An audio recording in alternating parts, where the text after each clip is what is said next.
Bhardwaj astrology में आप सभी दर्शकों का स्वागत है। आप में से कई सारे दर्शक जब अपना एजुकेशन पूरा करते हैं तब उनके मन में एक द्वंद्व रहता है कि वह नौकरी करे या व्यवसाय। आप देखेंगे कि दोनों के अपने अपने लाभ और अपनी अपनी हानियां हैं। नौकरी जहां आपको इनकम की निश्चिंतता देता है, लेकिन यहां अत्यधिक आय होने में अवरोध है। आप यहां बहुत ज़्यादा पैसा नहीं कमा सकते हैं।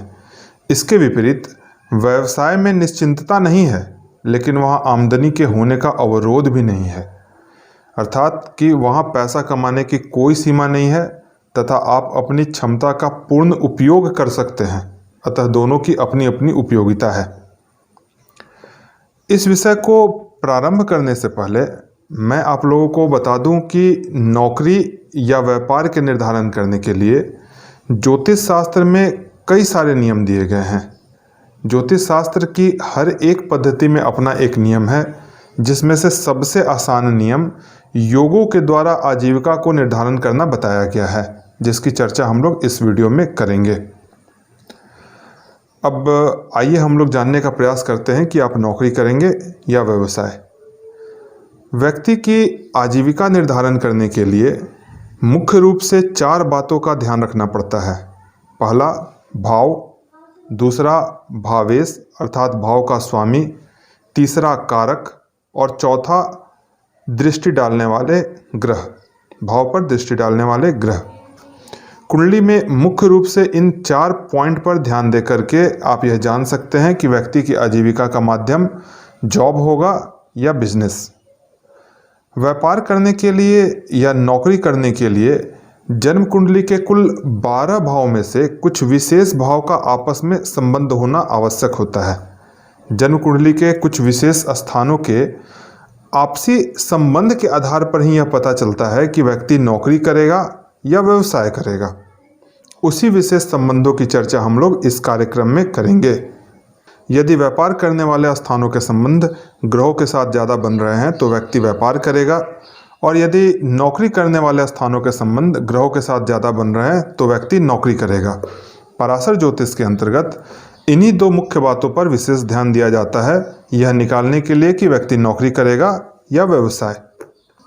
मैं उन संबंधों की चर्चा करूंगा जो नौकरी या व्यवसाय को दिखाते हैं। उससे पहले मैं ज्योतिष के एक नियम की चर्चा करना यहाँ आवश्यक समझता हूँ, जो ज्योतिष की प्राचीन पुस्तकों में प्राप्त होता है। ज्योतिष की प्राचीन पुस्तकों में आजीविका के निर्धारण करने के लिए कुछ जगहों पर राशियों की प्रकृति के विषय में बताया गया है। अर्थात राशियां चर हैं, स्थिर हैं या द्विस्वभाव राशि हैं। राशियों की इन्हीं 3 प्रकृति के आधार पर आजीविका के निर्धारण के तरीके को बताया गया है, परंतु यह पद्धति सूक्ष्म नहीं है, यह एक मोटा पद्धति है। इस पद्धति के अनुसार यदि आजीविका दर्शाने वाले विभिन्न ग्रह यदि चर राशि में विशेष रूप से हों, चर राशि अर्थात कि मेष राशि, कर्क राशि, तुला राशि और मकर राशि में विशेष रूप से हो, तो यह इस बात को कन्फर्म करता है कि व्यक्ति व्यवसाय को करने वाला होगा तथा ऐसे व्यवसाय में उन्नति करेगा जहां चतुराई, निपुणता, व्यवहार का प्रयोग किया जाता हो। अर्थात चर राशि में व्यक्ति की खुद की समझ काम करेगी, जो उसकी इनर क्वालिटीज़ है, जो उसकी बुद्धिमत्ता है, उसका दूसरे के साथ जो व्यवहार है, जो इंटरेक्शन है, वह काम करेगा तथा जातक स्वयं को उन्नति के शिखर पर पहुंचाने का प्रयास करेगा। यदि आजीविका दर्शाने वाले अधिकतर ग्रह स्थिर राशि में हो, अर्थात वृष राशि, सिंह राशि, वृश्चिक राशि और कुंभ राशि, इन राशियों में आजीविका दर्शाने वाले अधिकतर ग्रह स्थित हो, तो जातक वैसे व्यवसाय में उन्नति करेगा जहां सहनशीलता, धैर्य, शांति इन जैसे गुणों की आवश्यकता होती हो, तथा मुख्य रूप से यह दर्शाता है कि जातक यहाँ पर नौकरी करेगा तथा ऐसे लोग इस प्रकार के व्यवसाय को करेंगे जो पहले से ही स्थापित किया गया हो। कहने का तात्पर्य है कि ऐसे लोग व्यवसाय की स्थापना नहीं करते हैं, बल्कि यह लोग पहले से ही स्थापित व्यवसाय में प्रवेश करते हैं या फिर नौकरी करते हैं। यदि द्विस्वभाव राशि में व्यवसाय दर्शाने वाले ग्रहों की संख्या ज़्यादा हो तो व्यक्ति दोनों प्रकार के कार्यों को करने वाला होता है। वह आजीविका का प्रारंभ या तो नौकरी से करता है और बाद में व्यवसाय करता है, या फिर आजीविका का प्रारंभ व्यवसाय से करता है और फिर बाद में नौकरी करता है। मैंने कई ऐसी पत्रिकाएं देखी हैं जहां पिता का सफल व्यवसाय होने के बावजूद पुत्र ने नौकरी किया, फिर पिता का व्यवसाय को संभाला। ऐसी कुंडलियों में द्विस्वभाव राशिगत ग्रहों का प्रभाव सबसे ज़्यादा होता है। यदि बहुत ज़्यादा हम लोग सूक्ष्म विवेचन में न जाते हुए भी यदि सामान्य रूप से इन नियमों को देखिए और कुछ योगों को हम लोग यदि देख लें तो भी आप काफ़ी अच्छा परिणाम निकाल सकते हैं, अच्छी भविष्यवाणी कर सकते हैं। आइए सबसे पहले व्यापार के विषय में बात करते हैं। जन्म कुंडली में दशम स्थान कर्म का मुख्य स्थान होता है तथा भावात भावम सिद्धांत के अनुसार दशम से दशम अर्थात कि 7वां स्थान भी कर्म के लिए प्रयुक्त होता है। अतः हमारे पास कर्म के लिए 2 स्थान हो गए, एक 10वां स्थान और दूसरा 7वां स्थान। अब यह जानने का प्रयास करते हैं कि इन 2 स्थानों में अर्थात कि 7वां स्थान और 10वां स्थान में भेद क्या है। जन्म कुंडली का 10वां स्थान मुख्य रूप से नौकरी को देखने के लिए प्रयोग किया जाता है तथा 10वें स्थान के साथ जन्म कुंडली के अन्य स्थानों का संबंध यह बताता है कि व्यक्ति नौकरी करेगा कि नहीं। उसमें 10वां स्थान मुख्य रूप से नौकरी के लिए तथा 7वां स्थान मुख्य रूप से व्यापार के लिए प्रयुक्त होता है। अतः आप देखेंगे कि हमारे पास आजीविका को दर्शाने के लिए 2 मुख्य स्थान हो गए, एक 7वां और एक 10वां। इसके साथ साथ हमें कुछ सहायक स्थानों की भी जरूरत होती है जिसकी चर्चा हम करते हैं। सबसे पहले व्यापार करने के लिए कुछ मुख्य योगों की विवेचना करते हैं। व्यापार को देखने के लिए ज्योतिष शास्त्र में मुख्यतः 5 नियम प्रयोग किए जाते हैं। यह 5 नियम जन्म कुंडली में जितनी ज़्यादा बार आएंगे वहाँ व्यापार करने की संभावना उतनी ज़्यादा बन जाती है। आइए सबसे पहले नियम को समझते हैं। सबसे पहला नियम यह है कि कर्म का धन स्थान अर्थात कि कर्म से जो दूसरा स्थान है अर्थात जन्म कुंडली का एकादश स्थान तथा कर्म करने के लिए हमें जो बुद्धि प्रयोग करनी पड़ती है अर्थात कि कर्म से 5वां स्थान। तो जब कभी भी जन्म कुंडली में इन 2 स्थान अर्थात कि दूसरा स्थान और एकादश स्थान, जन्म कुंडली का दूसरा स्थान और एकादश स्थान का आपस में संबंध बन जाए तो यह दर्शाता है कि व्यक्ति धनी होगा और व्यवसाय करने वाला होगा। यदि यह योग भंग न हो रहा हो तो। अब दूसरे नियम की ओर चलते हैं। यदि जन्म कुंडली में तीसरा स्थान और 7वां स्थान का प्रबल संबंध बन जाए तो व्यक्ति व्यापार करने वाला होता है। इसी प्रकार यदि जन्म कुंडली में तीसरा स्थान और 10वें स्थान का संबंध बन जाए तो भी व्यक्ति व्यापार करता है। जन्म कुंडली में 6ठा स्थान और 7वें स्थान का संबंध बन जाए तो भी व्यक्ति व्यापार करता है। और अब आखिरी नियम अर्थात 5वें नियम की ओर चलते हैं। तो जन्म कुंडली के 7वें स्थान और 10वें स्थान का संबंध बन जाए तो भी व्यक्ति व्यापार करता है। अब संबंध किस प्रकार से बनते हैं इसकी हम थोड़ी चर्चा यहाँ पर कर लेते हैं। संबंध का अर्थ है कि जो 2 राशियाँ हैं, जैसे अगर मान लेते हैं कि दूसरे स्थान और एकादश स्थान का संबंध हमें देखना है तो या तो दूसरे स्थान के स्वामी जो हैं वो एकादश स्थान में जाकर के बैठ जाए या एकादश स्थान के स्वामी हैं वो दूसरे स्थान में बैठ जाएं, या एकादश स्थान के स्वामी दूसरे स्थान के स्वामी दोनों किसी अन्यत्र भाव में किसी अन्य स्थान में बैठें, या दोनों या तो दूसरे स्थान में ही या एकादश स्थान में ही बैठ जाएं, या दोनों एक दूसरे की राशि को देख लें तो ये आपस में दोनों का संबंध बन जाता है। या दूसरे स्थान का जो स्वामी है वो एकादशेश के नक्षत्र में बैठ जाए या एकादश स्थान का जो स्वामी है वो द्वितीयेश के नक्षत्र में बैठ जाए। हम जब कभी भी 2 स्थानों के संबंध की चर्चा करेंगे तो इन्हीं नियमों को लेंगे, जैसा हमने दूसरे और एकादश स्थान के संबंध के विषय में समझा। अब आप देखेंगे कि इन सभी कहे गए स्थानों के साथ साथ बुध जो कि व्यापार करने का प्राथमिक कारक ग्रह है उसके साथ इन स्थानों का संबंध बन जाए तो व्यापार करने की प्रबल संभावना बन जाती है। तथा एक बात का आप लोग मुख्य रूप से ध्यान रखें कि जो भी व्यापार करने वाली कुंडलियां हैं उसमें धनयोग तथा राजयोग की संख्या बहुत ज़्यादा होती है। इस व्यापार को समझने के लिए, व्यापार के योगों को समझने के लिए आप एक कुंडली पर विचार करें। यह कुंडली एक बहुत बड़े कॉन्ट्रैक्टर की कुंडली है। एक बार जब यह किसी विवाद में फंस गए थे तब मेरे पास आए थे। इस कुंडली में व्यापार करने के लिए ऊपर कहे गए कई सारे नियम विद्यमान हैं।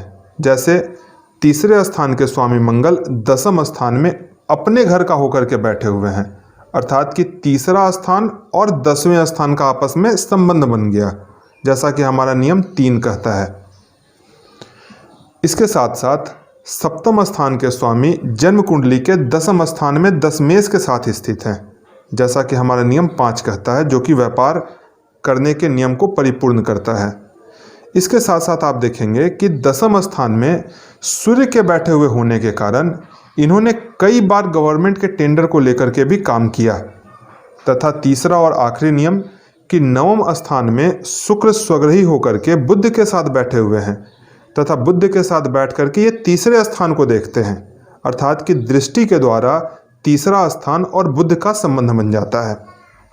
ये सभी नियम ये दर्शाते हैं कि व्यक्ति व्यवसाय करने वाला होगा तथा व्यक्ति व्यापार में ही सफलता प्राप्त करेगा। इसके साथ साथ अब हम लोग कुछ नौकरी करने वाले ग्रह योग पर भी विचार कर लेते हैं। नौकरी करने के लिए मुख्यतः 4 योग महत्वपूर्ण होते हैं। पहला नियम इस प्रकार से है कि जन्म कुंडली का 5वां स्थान और 10वें स्थान का संबंध बन जाए। दूसरा नियम कि जन्म कुंडली के 6ठे स्थान और 10वें स्थान का संबंध बन जाए। तीसरा नियम जन्म कुंडली के दूसरा स्थान और 10वें स्थान का संबंध बन जाए। तथा चौथा नियम कि लग्न और 10वें स्थान का संबंध बन जाए, अर्थात कि जन्म कुंडली के पहले स्थान और 10वें स्थान का आपस में संबंध बन जाए। तथा एक बात का विशेष रूप से ध्यान रखें कि ऊपर कहे गए भाव के साथ यदि सूर्य का भी संबंध बन जाए तो यह नौकरी देने का प्रबल योग बन जाता है। इस नौकरी के योग को हम लोग एक कुंडली के माध्यम से समझते हैं। आप निम्न कुंडली देखें। प्रस्तुत कुंडली एक ऐसे व्यक्ति की है जो सेना में अच्छे पद पर कार्यरत थे। यह वृष लगन की कुंडली है। इस कुंडली में आप देखेंगे कि 5वें स्थान का स्वामी बुध हैं, जो जन्म कुंडली के 10वें स्थान में बैठे हुए हैं, जो ऊपर कहे गए नियम को पूर्ण कर रहा है, अर्थात कि 5वें स्थान और 10वें स्थान का संबंध यहाँ पर बन गया। इसे और अच्छे से कंफर्म होने के लिए हम लोग कुछ और स्थितियों पर विचार कर लेते हैं। तो 10वें स्थान में सूर्य हैं, जो कि नौकरी कराने के प्रधान कारक ग्रह हैं, तथा इसी स्थान में बुध हैं, जो कि अस्त होने के कारण व्यापार देने में सक्षम नहीं हैं। 10वें स्थान पर आप देखेंगे कि शनि की तीसरी दृष्टि है तथा बृहस्पति की 5वीं दृष्टि है, जो यह दिखाती है कि व्यक्ति हायर पोस्ट पर काम करेगा। इसे विशेष रूप से समझने के लिए नौकरी करने वाले एक अन्य जातक की कुंडली पर हम विचार करते हैं। प्रस्तुत कुंडली एक इंजीनियर की कुंडली है जो सरकारी सेवा में कार्यरत थे। आइए इनकी कुंडली में ग्रह स्थितियों पर नजर डालते हैं। प्रस्तुत कुंडली वृश्चिक लगन की है तथा जन्म कुंडली में लग्न तथा 6ठे स्थान के स्वामी मंगल कुंडली के 10वें स्थान में स्थित हैं, अर्थात कि 6ठे स्थान और 10वें स्थान का संबंध 10वें स्थान से बन जाता है। लग्न और 10वें स्थान का संबंध बन जाता है। यहाँ पर लग्न और 10वें स्थान का संबंध बन गया, 6ठे स्थान और 10वें स्थान का संबंध बन गया। इसके साथ साथ आप देखेंगे कि द्वितीय और पंचम के स्वामी बृहस्पति भी 10वें में स्थित हैं, अर्थात कि 5वें स्थान और 10वें स्थान का भी संबंध बन जाता है, जो ये दिखाता है कि यह एक प्रबल सरकारी नौकरी में जाने का योग प्रदर्शित होता है। जन्म कुंडली में सप्तम स्थान से ज़्यादा ग्रहों का संबंध 10वें स्थान से है, अतः व्यक्ति सरकारी नौकरी में कार्य कर रहे हैं। अब एक ऐसे कुंडली की ओर चलते हैं जहां व्यक्ति ने नौकरी करने के साथ साथ मेरे मना करने के बावजूद भी व्यापार किया और काफ़ी नुकसान उठाया। आप एक निम्न कुंडली देखें। इस कुंडली में नौकरी करने के साथ साथ व्यापार करने के योग भी समान रूप से प्रभावशाली हैं, अतः व्यक्ति ने नौकरी भी किया और व्यापार भी किया। प्रस्तुत कुंडली में छठे स्थान के स्वामी शनि जन्म कुंडली के 10वें स्थान में बैठे हुए हैं, जो दर्शाता है कि व्यक्ति नौकरी करेंगे। तथा सूर्य का भी 7वीं दृष्टि से छठे स्थान को देखना इस बात को कन्फर्म करता है कि व्यक्ति नौकरी करेगा। परंतु इसी के साथ साथ आप देखेंगे कि इस कुंडली में तीसरे स्थान के स्वामी मंगल और 10वें स्थान के स्वामी बुध जन्म कुंडली के लग्न में बैठे हुए हैं, अर्थात कि इस कुंडली में तीसरा स्थान और 10वें स्थान का संबंध बन जाता है। इसी के साथ साथ तीसरे स्थान के स्वामी मंगल बुध के साथ अपनी 7वीं दृष्टि से व्यापार के स्थान अर्थात कि 7वें स्थान को देख रहे हैं, जो व्यापार करने के नियम को कन्फर्म कर रहे हैं। इस व्यक्ति ने नौकरी के साथ साथ व्यापार भी किया, परंतु सप्तमेश बृहस्पति के वक्री होने के कारण व्यापार बहुत अच्छा नहीं चला और व्यक्ति को काफ़ी परेशानियों का सामना करना पड़ा। यहाँ हमने यह बताया कि कुंडली देख करके आप यह कैसे जान सकते हैं कि व्यक्ति व्यापार करेगा या नौकरी करेगा। यहाँ जिस नियमों की चर्चा हमने की है, आप अधिकतर कुंडलियों में उसे पा जाएंगे, और जिस नियमों की सबसे ज़्यादा पुनरावृत्ति होगी व्यक्ति वही काम करेगा। अगर व्यापार करने वाले स्थान संबंधों की सबसे ज़्यादा पुनरावृत्ति होगी तो व्यक्ति व्यापार करेगा। यदि नौकरी करने वाले स्थान संबंधों की विशेष पुनरावृत्ति होगी तो व्यक्ति नौकरी करेगा। आशा करते हैं कि आप सभी दर्शक वर्ग आज के ज्ञान से लाभान्वित हुए होंगे। आप सभी इसे अपने व्यवहारिक जीवन में प्रयोग करें तथा इस विषय को यहीं पर समाप्त करते हैं। आप सभी का बहुत बहुत धन्यवाद।